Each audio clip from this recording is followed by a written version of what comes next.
स्वागत है। Dead set history checked. मान लीजिए साल 1850 है ओके। और भारत के किसी पश्चिमी तट पर समुद्र किनारे ईस्ट इंडिया कंपनी के कुछ अंग्रेज अफसर खड़े हैं। पर वो यहाँ राज करने या लगान वसूलने नहीं आए हैं। वो यहाँ एक बेहद विशाल, आधुनिक और शक्तिशाली इंडियन मैरिटाइम कोलिशन से सिर्फ व्यापार करने की भीख मांग रहे हैं। अरे वाह। उनके पास कोई छत्र छाया नहीं है, क्योंकि यहाँ कोई ब्रिटिश एम्पायर नहीं है, कोई मुगल एम्पायर नहीं है, कोई दिल्ली सल्तनत नहीं है। सिर्फ शक्तिशाली, आपस में मुकाबला करने वाले भारतीय राज्य हैं, जिनके आगे यूरोपियंस की एक नहीं चल रही। कैसा लगता है ये सुनने में? ये किसी आम इतिहास की किताब के बजाय किसी साइंस फिक्शन नॉवेल का हिस्सा ज्यादा लगता है। एक ऐसी तस्वीर जो हमारी आदत से बिल्कुल अलग है। राइट। हम अक्सर इतिहास को एक अटल सच मान लेते हैं, जहां लगता है कि जो हुआ वही होना तय था। बिल्कुल। पर सच ये है कि इतिहास कोई पहले से लिखी हुई स्क्रिप्ट नहीं है। ये एक वैचारिक प्रयोग यानी एक थॉट एक्सपेरिमेंट की नींव है। आज की इस गहरी चर्चा में हम इसी विषय की परतें उतारने वाले हैं। हाँ, और ये बेहद दिलचस्प होने वाला है। क्या होता अगर 1000 सीई के बाद से सेंट्रल एशिया से आने वाले हमले भारत में एक लंबे समय का फॉरेन रूल या साम्राज्य स्थापित ही नहीं कर पाते? लेकिन इस पर बात आगे बढ़ाने से पहले शायद हमें कुछ जरूरी दायरे तय करने होंगे। ये कोई ख्याली दुनिया नहीं है जहां सब मिलजुल कर प्यार से रह रहे हैं ना। एकदम सही कहा। ये ग्राउंड रूल सबसे पहले सेट करना जरूरी है कि हम यहाँ किसी यूटोपिया की बात नहीं कर रहे हैं। हम स्ट्रिक्टली हिस्टोरिकल डेटा, उस वक्त के इंस्टीट्यूशंस और उनके इंसेंटिव्स के आधार पर इस काउंटर फैक्चुअल सिनेरियो को बिल्ड कर रहे हैं। ओके, तो यानी एक रियलिस्टिक ऑल्टरनेटिव हिस्ट्री। एग्जैक्टली। अगर बाहरी रूल नहीं होता तो इसका मतलब ये नहीं कि भारत एक अखंड शांत एम्पायर बन जाता, बल्कि लॉजिक और इतिहास ये कहता है कि भारत बिल्कुल यूरोप की तरह एक मल्टी स्टेट कॉम्पिटिटिव सिस्टम बन जाता। यूरोप की तरह? हाँ, यानी एक ऐसा नक्शा जहां कई ताकतवर राज्य आपस में लगातार मुकाबला करते हैं, जमीन और रिसोर्सेज के लिए लड़ते हैं, ठीक वैसे ही जैसे सदियों तक यूरोपियन देश आपस में करते आए। तो चलिए इस सिनारियो की शुरुआत करते हैं। इस ऑल्टरनेटिव हिस्ट्री को ढंग से समझने के लिए हमें पहले उस वक्त की असली स्थिति देखनी होगी। बिल्कुल। यानी 1000 सीई में भारत का बेसलाइन क्या था? क्योंकि एक आम धारणा यह है कि उस वक्त भारत पूरी तरह से एकजुट था और फिर अचानक से सब कुछ टूट गया। हाँ, और देखिए, ये धारणा पूरी तरह से गलत है। 1000 सीई में भारत एक मोज़ैक था, एक रंगीन नक्शा जहां अलग अलग टुकड़े थे। टुकड़े मतलब अलग अलग राज्य? सही पकड़ा। नॉर्थ में देखे तो गुर्जारा प्रतिहारा एम्पायर टूट रहा था। इन्होंने सदियों तक एक डोरकीपर या पहरेदार का काम किया था। कि टूटने से राजपूत स्टेट्स जैसे परमाराज और चंदेलाज उभर रहे थे, जो नए थे और अपनी जगह बनाने में लगे थे। और दूसरी तरफ साउथ में क्या हो रहा था? साउथ में चोला एम्पायर अपने बिल्कुल उरूज पर था। ओह, चोलाज, उनकी तो समुद्री ताकत की बहुत बातें होती हैं। एकदम। और चोला सिर्फ जमीन पर ताकतवर नहीं थे, उनके पास एक वर्ल्ड क्लास नेवी थी जिसका असर साउथ ईस्ट एशिया तक था।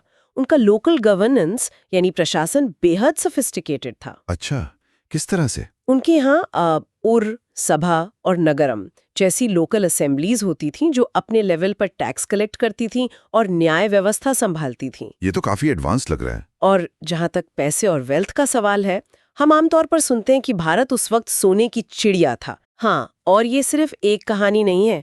इकोनॉमिक हिस्टोरियन एंगस मेडिसिन्स का डेटा भी यही कहता है कि उस वक्त भारत का वर्ल्ड जीडीपी शेयर लगभग 28.9% था। ऑलमोस्ट 29%? पूरी दुनिया का? बिल्कुल। ये एक मैसिव, लगभग 1/3 ग्लोबल वेल्थ का हिस्सा है। टेक्सटाइल्स और इंडियन ओशन ट्रेड से लगातार पैसा आ रहा था। तो अब यहाँ एक सबसे बड़ा सवाल उठता है, अगर हमारी इकोनॉमी इतनी विशाल थी, हमारे पास चोलास जैसी नेवी थी, तो नॉर्थ वेस्ट फ्रंटियर पर जहां से हमले हो रहे थे, एक मजबूत डिफेंस क्यों नहीं बन पाया? यही तो मेन पॉइंट है। क्या प्रॉब्लम पैसा थी या मिलिट्री स्ट्रैटेजी? देखिए, प्रॉब्लम इकोनॉमी तो बिल्कुल नहीं थी और ना ही फौज की संख्या। असली समस्या थी जिसे इतिहासकार कैवलरी एसिमेट्री कहते हैं, और दूसरा फ्रंटियर इंटेलिजेंस की भयंकर कमी। इस कैवलरी एसिमेट्री को थोड़ा आसान शब्दों में समझाते हैं। क्या फर्क था दोनों तरफों की ताकत में? इससे एक मॉडर्न एनालॉजी से समझिए। मान लीजिए कि एक तरफ एक भारी स्लो चलने वाला टैंक है और दूसरी तरफ बेहद तेज उड़ने वाले ड्रोन्स हैं। ओके, ड्रोन्स और टैंक्स। भारत के पास विशाल आर्मीज थीं, पर उनका पूरा फोकस वॉर एलिफेंट्स यानी जंगली हाथियों और भारी इन्फेंट्री पर था। और एलिफेंट्स आमने सामने की लड़ाई में तो खतरनाक होते होंगे। बिल्कुल भयंकर थे। पर सेंट्रल एशिया से आने वाले टर्किक हमलावरों के पास स्टेप हॉर्सेस और आर्चर्स थे, यानी तेज घुड़सवार जो तीर चलाते थे। हाँ, ये घुड़सवार तेजी से आते थे, दूर से तीर चलाते थे, दुश्मन की फॉर्मेशन तोड़ते थे और इससे पहले कि भारी इन्फेंट्री उन तक पहुंचे वो निकल जाते थे। हो, मतलब पकड़ में ही नहीं आते थे। एग्जैक्टली। उन तेज घुड़सवारों के सामने हाथी और पैदल सेना बिल्कुल बेअसर साबित होती थी और इसके ऊपर इंटेलिजेंस की कमी थी। इंटेलिजेंस यानी उन्हें पता ही नहीं होता था कि हमला होने वाला है। हाँ, फ्रंटियर पर क्या मूवमेंट हो रही है, कब कोई दुश्मन निकल चुका है, इसकी जानकारी हमारे राज्यों को तब मिलती थी जब हमलावर दरवाजे पर खड़े होते थे। बाप रे। तो अगर हमारे थॉट एक्सपेरिमेंट के मुताबिक इन राज्यों को इन फॉरेन इन्वेडर्स को रोकना था, लंबे समय तक सर्वाइवल इंश्योर करना था, तो उन्हें सिर्फ अपनी फौज नहीं बल्कि अपनी सोच बदलनी पड़ती। एकदम। एक बहुत बड़ा मिलिट्री और आइडियोलॉजिकल शिफ्ट लाना पड़ता है ना। हाँ, 1000 से 150 सीई के बीच राज्यों को अपना युद्ध लड़ने का पूरा नजरिया बदलना पड़ता। यहाँ सबसे बड़ा शिफ्ट होता धर्म युद्ध से हटकर कुताई युद्ध की तरफ जाना। धर्म युद्ध यानी एक जेंटलमैन्स गेम, जहां युद्ध के स्ट्रिक्ट नियम थे। निहत्थे पर वार ना करना, सूरज ढलने के बाद युद्ध रोक देना या सीधे आमने सामने मैदान में लड़ना। सही कहा, लेकिन इन्वेडर्स इन कोड्स को नहीं मानते थे। अगर आप जेंटलमैन्स रूल से खेलेंगे जब दुश्मन रूथलेसली खेल रहा हो तो हार तय है।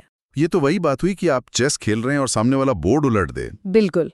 डिफेंस को सक्सेसफुल बनाने के लिए राज्यों को प्रैग्मैटिक, डीवियस और रूथलेस वॉरफेयर अपनाना पड़ता, जिसे कुतई युद्ध कहते हैं। और इस चर्चा का एक बड़ा दिलचस्प पहलू ये है कि ये कुतई युद्ध की टैक्टिक्स हमारे लिए कोई नई या अनजान चीज नहीं थी।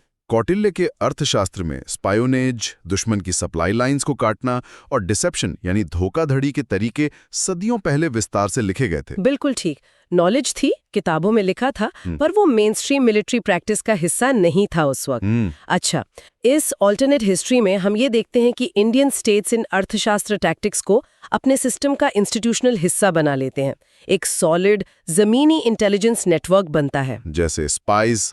इसमें मर्चेंट स्काउट्स यानी ऐसे व्यापारी जो दूसरे देशों में माल बेचने जाते हैं पर साथ ही जासूस का काम भी करते हैं। उन्हें काबुल पेशावर कॉरिडोर में फैला दिया जाता है। ओह, स्मार्ट। मैकेनिज्म ये होता कि जब गजनवीद आर्मीज वहां से निकलना शुरू करें तो हफ्तों पहले उनके पास आने से बहुत पहले ही यहाँ के राज्यों को खबर मिल जाए। तो अब जब उन्हें पहले से पता है कि हमलावर आ रहे हैं, तो वो उन घुड़सवारों को रोकने के लिए अपनी भारी फौज खुले मैदान में नहीं ले जाएंगे, बल्कि खेल बदल देंगे। एकदम रूथलेसली खेल बदल देंगे। जब एडवांस इंटेलिजेंस मिलती तो इंडियन किंग्स स्कॉच्ड अर्थ टैक्टिक्स अपनाते। स्कॉच्ड अर्थ यानी सब कुछ जला देना। हाँ, इसका मतलब है हमलावरों के आने वाले रास्ते में जितने भी खेत हैं उन्हें खुद जला देना, कुओं का पानी निकाल देना या उनमें जहर मिला देना, ताकि दुश्मन को कुछ ना मिले। ये तो काफी ब्रूटल है। ब्रूटल पर इफेक्टिव। इससे होता ये कि उन तेज घुड़सवारों और उनके घोड़ों को खाने पीने के लिए रसेद ही न मिलती, दुश्मन भूखा रह जाता। और साथ ही जो अपने लोग थे उनका क्या? उनके लिए मजबूत किलों का एक नेटवर्क, एक जाल बिछाया जाता। लोग और जरूरी रिसोर्सेस किले के अंदर सेफ हो जाते। समझ गया। दुश्मन किले की दीवारों के बाहर भूख और बीमारी से मरता और रेड्स पूरी तरह से नाकाम हो जाते, क्योंकि उनके पास वापस लौटने तक का राशन नहीं बचता। कमाल का मैकेनिज्म है ये, एक रूथलेस एडेप्शन। बिल्कुल। तो चलिए थोड़ा आगे बढ़ते हैं। इस नए मिलिट्री एडेप्टेशन और इस कुत्ते युद्ध के आदी हो चुके भारत का पॉलिटिकल नक्शा आने वाली सदियों में कैसा दिखता? अगर हम माने कि 1200 से 1500 सीई के बीच भारत को बाहर से कोई नहीं जीत पाया, तो देश के अंदर क्या हो रहा होता? इस स्थिति में 3 प्रोबेबल सिनेरियोज या टाइमलाइंस उभर कर सामने आते हैं। पहला टाइमलाइन है मैरिटाइम लीग और बैलेंस्ड सॉवरेनिटी। ओके, इसमें क्या होता है? इसमें होता यह है कि एक लूज कोलिशन या गठबंधन बनता है। कोस्टल स्टेट्स जिनके पास समुद्री व्यापार का पैसा है और इनलैंड स्टेट्स जिनके पास जमीनी सेना है, वो आपस में डील्स करते हैं। आपस में डील्स? हाँ। व्यापारी और सेना? हाँ। आयोवोले और मणिग्रामम जैसे जो बड़े मर्चेंट गिल्ड्स थे जो इतने शक्तिशाली थे कि अपनी प्राइवेट आर्मीज रखते थे। वो अपने मुनाफे से इन इनलैंड डिफेंस फोर्सेस को फंड करते हैं। एक मिनट यहाँ रुकते हैं, ये पॉइंट समझना बहुत जरूरी है। मतलब हमारे व्यापारी बेसिकली प्राइवेट मिलिट्री कॉन्ट्रैक्टर्स या डिफेंस फाइनेंसियर्स बन गए थे। एग्जैक्टली जैसे आज के वक्त में बड़ी मल्टीनेशनल कॉर्पोरेशंस अपनी प्राइवेट सिक्योरिटी फोर्स रखती हैं और देशों की पॉलिसीज को फंड करती हैं। बिल्कुल वैसा ही। उन्हें पता था कि अगर राज्य की सीमा सुरक्षित नहीं रहेगी तो उनका इंटरनेशनल ट्रेड बर्बाद हो जाएगा। तो व्यापार की रक्षा के लिए वो सीधे मिलिट्री को स्पॉन्सर करने लगते हैं। वाओ, ये एक बेहद एडवांस्ड आर्थिक सैनिक गठबंधन होता। अब आते हैं दूसरी टाइमलाइन पर। इसे हम द पैरामाउंट सी या फ्रंटियर लीग कह सकते हैं। इसका मतलब है एक ऐसी सुप्रीम इंडिजिनस ताकत जिसका दबदबा सब पर हो। जैसे कोई बहुत बड़ा एम्पायर बन जाना। हाँ, मान लीजिए कोई एक नया शक्तिशाली राज्य उभरता है, जैसे एक और बड़ा परमारा हेजेमॉन। ये राज्य क्या करता है कि इन्वेडर्स को सिर्फ रोकता नहीं बल्कि उन्हें लूट कर अपना बड़ा खजाना बनाता है। उन्हीं का लूट लेता है। सही कहा। और उस पैसे से वो एक मॉडर्न फुल टाइम प्रोफेशनल घुड़सवार सेना खड़ी करता है। ये सिस्टम अंदर से थोड़ा सेंट्रलाइज्ड होता, जैसे हकीकत में मुगल सिस्टम था, लेकिन पूरी तरह से यहाँ की मिट्टी का इंडिजिनस होता। समझ गया। और तीसरा सिनेरियो क्या हो सकता था? तीसरा है डिलेड फ्रैक्चर। इसमें होता ये है कि शुरुआती हमले और रेड्स तो रोक लिए जाते हैं, लेकिन जब बाहर का खतरा थोड़ा कम होता है तो इन राज्यों का अलायंस आपस में ही टूट जाता है। यानी आपस में लड़ना शुरू। हाँ, सेंट्रल एशियन इन्फ्लुएंस और नई युद्ध तकनीक आती जरूर है, लेकिन कोई एक डिस्ट्रक्टिव कॉन्क्वेस्ट नहीं होता।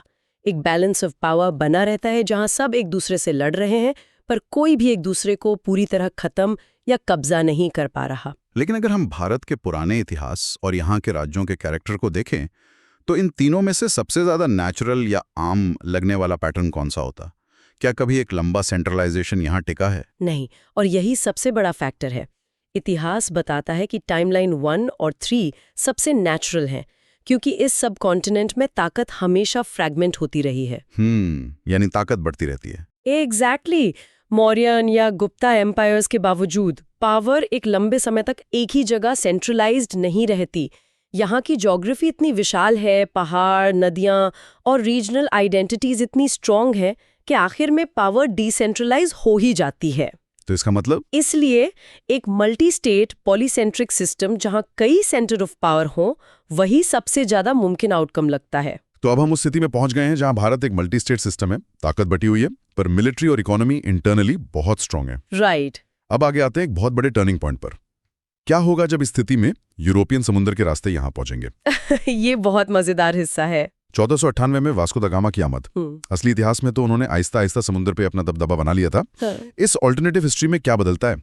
यहाँ मैकेनिज्म बिल्कुल पलट जाता है। जैसा कि हमने बात की, इस काउंटर फैक्चुअल में इंडियन नेवीज, खास करके चोला मैरिटाइम पैराडाइम पर बनी नेवीज और ज्यादा इवॉल्व हो चुकी हैं। यानी पहले से भी ताकतवर। हाँ, वो पहले से हेविली आर्म्ड है और डीप सी ऑपरेशंस में माहिर हैं। उनके पास कैनन बेरिंग शिप्स होते, यानी ऐसे जहाज जिन पर भारी तोपें लगी हों। और तोपें हैं। जब पोर्चुगीज अपना एस्तादो दा इंडिया और कार्ताज सिस्टम लागू करने की कोशिश करते, यानी एक जबरदस्ती का पास सिस्टम जिसके बिना कोई समुद्र में ट्रेड नहीं कर सकता था। हाँ, उन्होंने एक टैक्स माफिया जैसा बना लिया था। तो इस ऑल्टरनेटिव सिनेरियो में इंडियन नेवीज उन्हें सक्सेसफुली और ब्रूटली ब्लॉक कर देती। मतलब जब पोर्चुगीज कहते कि हमें टैक्स दो समुद्र में चलने के लिए, तो हमारी नेवीज उन्हें समुद्र में ही डुबा देती। एकदम, खेल खत्म। तो इसका सीधा सा मतलब ये हुआ कि यूरोपियंस आते जरूर, व्यापार करते, पर उन्हें वो मिलिट्री और पॉलिटिकल लेवरेज कभी नहीं मिलता जिसके बल पर उन्होंने असली इतिहास में कब्जे किए थे। सही पकड़ा। ईस्ट इंडिया कंपनी सिर्फ और सिर्फ एक ट्रेडिंग कंपनी रह जाती। 1757 की बैटल ऑफ प्लासी जैसी कोई लड़ाई अचानक से उन्हें मालिक नहीं बनाती, क्योंकि हमारे राज्य पहले से प्रिपेयर्ड होते। एग्जैक्टली। क्योंकि उनके सामने जो इंडियन स्टेट्स खड़े हैं वो पहले से ही आपस की आर्म्स रेस में पड़कर मॉडर्न और ताकतवर हो चुके हैं। तो उन्हें किसी भी सूरत में इनलैंड टैक्स राइट्स यानी जमीन से लगान वसूलने का हक नहीं मिलता। और जब टैक्स राइट्स नहीं मिलते तो कॉलोनियल एक्सट्रैक्शन नहीं होता, देश का पैसा बाहर नहीं जाता।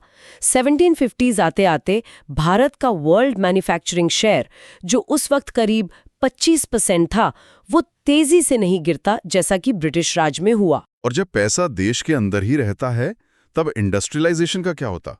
डी इंडस्ट्रियलाइजेशन की ट्रेजेडी तो यहां नहीं हुई। जब वेल्थ अंदर ही घूमती है तो वो री इन्वेस्ट होती है, क्योंकि इंडियन स्टेट्स आपस में लगातार मुकाबला कर रहे हैं, आर्म्स रेस चल रही है, तो वो मजबूर है नए हथियार, बेहतर शिप्स और एडवांस्ड मेटलर्जी में इन्वेस्ट करने के लिए। ओह, मतलब आपस की दुश्मनी ही टेक्नोलॉजी को आगे बढ़ाती है। हाँ, टेक्सटाइल्स और मेटलर्जी में एक ऑर्गेनिक प्रोटो इंडस्ट्रियलाइजेशन शुरू हो जाता। ये एक ऐसी स्थिति होती है जहां मॉडर्न फैक्ट्रीज आने से ठीक पहले बड़े पैमाने पर प्रोडक्शन शुरू हो जाता। ये तो सच में फैसिनेटिंग है। आपस की इस होड़ में हो सकता है कि हम यूरोप से कुछ दशक पहले या ठीक उनके बराबर मैकेनिक लूम्स और स्टीम पावर का इस्तेमाल शुरू कर चुके होते। वेल्थ मशीनरी और रिसर्च में जाती। एक मिनट, ये सब सुनने में बेहद शानदार लग रहा है। सोने की चिड़िया ने न सिर्फ अपना सोना बचा लिया, बल्कि उसे फैक्ट्रीज और मॉडर्न नेवीज में बदल दिया। हाँ, लेकिन एक स्केप्टिक होने के नाते मुझे थोड़ा रुकना होगा यहाँ। क्या बिना किसी बाहरी हमले के देश के अंदर सब कुछ बिल्कुल शांत और उत्तम था? क्या हम इसे एक गोल्डन एज मान लें, जिसे हम आज़ादी और अनइंटरप्टेड सॉवरेनिटी कह रहे हैं? उसकी कोई कीमत तो होगी। सही पकड़ा। और यहाँ हमें इस वैचारिक प्रयोग के सबसे अनकंफर्टेबल, सबसे कठिन सच का सामना करना होगा। नो कॉन्क्वेस्ट का मतलब यूटोपिया बिल्कुल नहीं है। तो मतलब वायलेंस अभी भी था? इस नए नक्शे में वायलेंस और दुख दोनों थे, बस उनका रूप अलग था। सबसे पहले ये देखते हैं कि क्या गायब हो जाता है। ओके। दिल्ली सल्तनत की लड़ाइयाँ और तिमुरिद सैकिंग्स जैसी चीजें नहीं होती जहाँ शहर के शहर उजाड़ गए थे।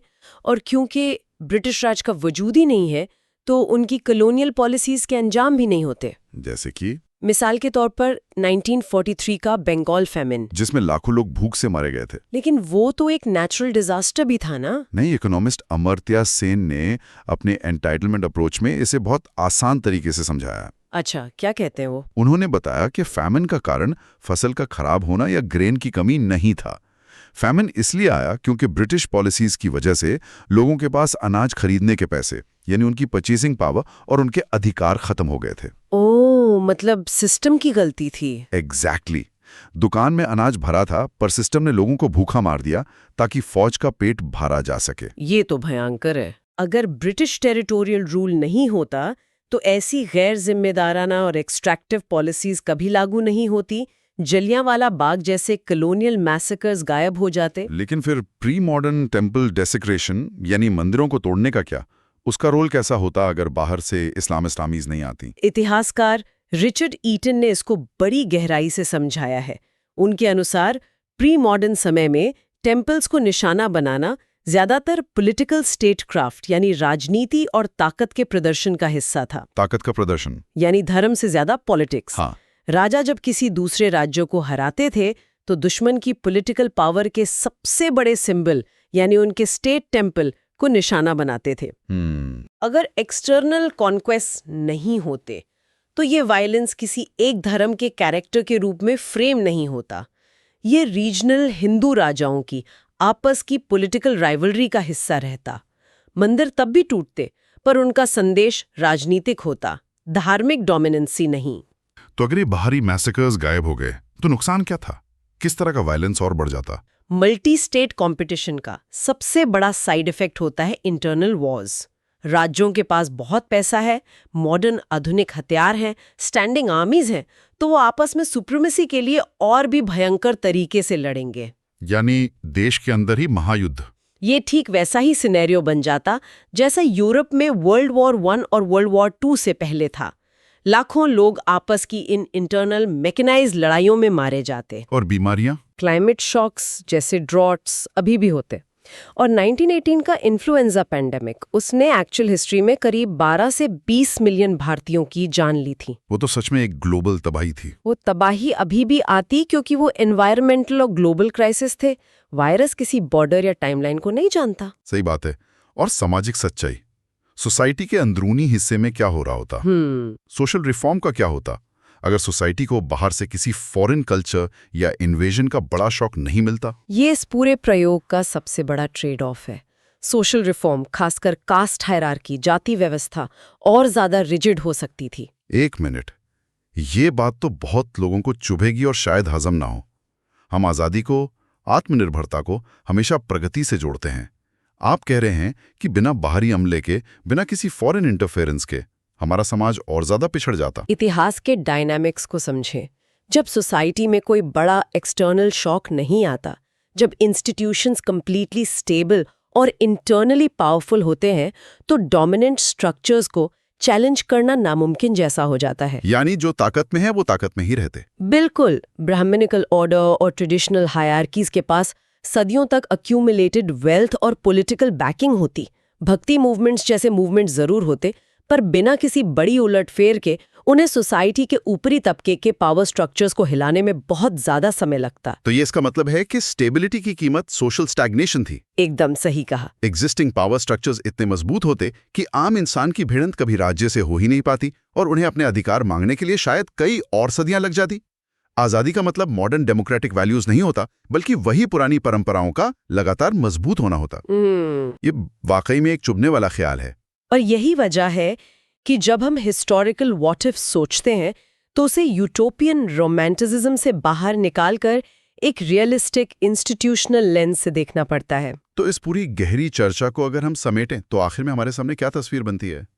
अगर हम अपने शुरुआती उस समुंदर किनारे वाले नक्शे पर वापस जाएं, जहां मैप पर एक सॉलिड बाउंड्री नहीं, बल्कि एक धुंधला कंपेटिटिव लैंडस्केप है।